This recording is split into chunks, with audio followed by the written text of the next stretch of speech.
আসসালামু আলাইকুম বন্ধুরা। পর্দায় তোমরা যে ফুলটি দেখতে পাচ্ছ সেটি আমি আগেই তোমাদেরকে দেখিয়েছিলাম।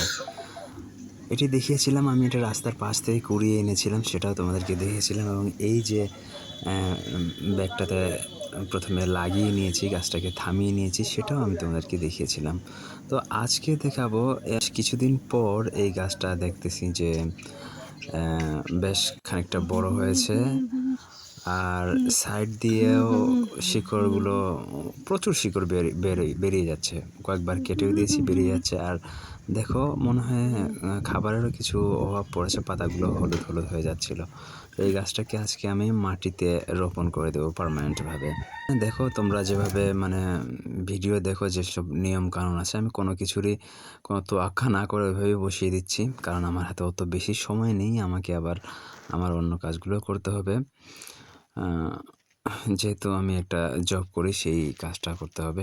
তো আমি এভাবে হালকা একটু গর্ত করে নিয়ে ওইখানে শুধুমাত্র গাছটাকে বসিয়ে দেব। গর্তটা যেহেতু একটু বড় হয়ে গেছে, গভীর হয়ে গেছে, একটু মাটি দিয়ে লেভেল প্লেইং করে গাছটাকে বসিয়ে দেব। প্রথম দিকে আমি এই গাছটার নাম জানতাম না, তারপর অনেকে অনেক নাম বলেছে, যেমন আসমা বেগম আপু জানিয়েছেন এই গাছটার নাম হচ্ছে গোবিন্দ জবা। ধন্যবাদ আপু। আবার কেউ কেউ বলেছে মেস্তা জবা। গাছটাকে বসানো মোটামুটি শেষ। এতে আমি কিছুটা ছাই আর কিছুটা মুরগির বিষটা দিয়ে ভালো করে পানি দিয়ে ডুবিয়ে দেব।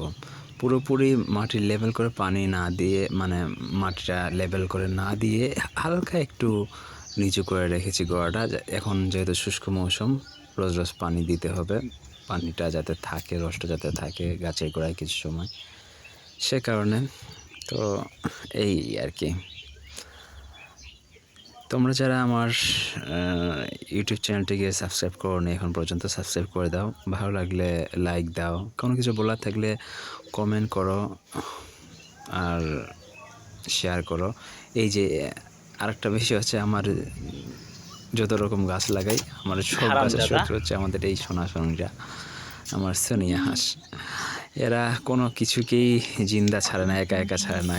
গাদা বলো আর সব কিছুই কেড়ে করে ছিঁড়ে ছুটকে খেয়ে শেষ করে দিচ্ছে।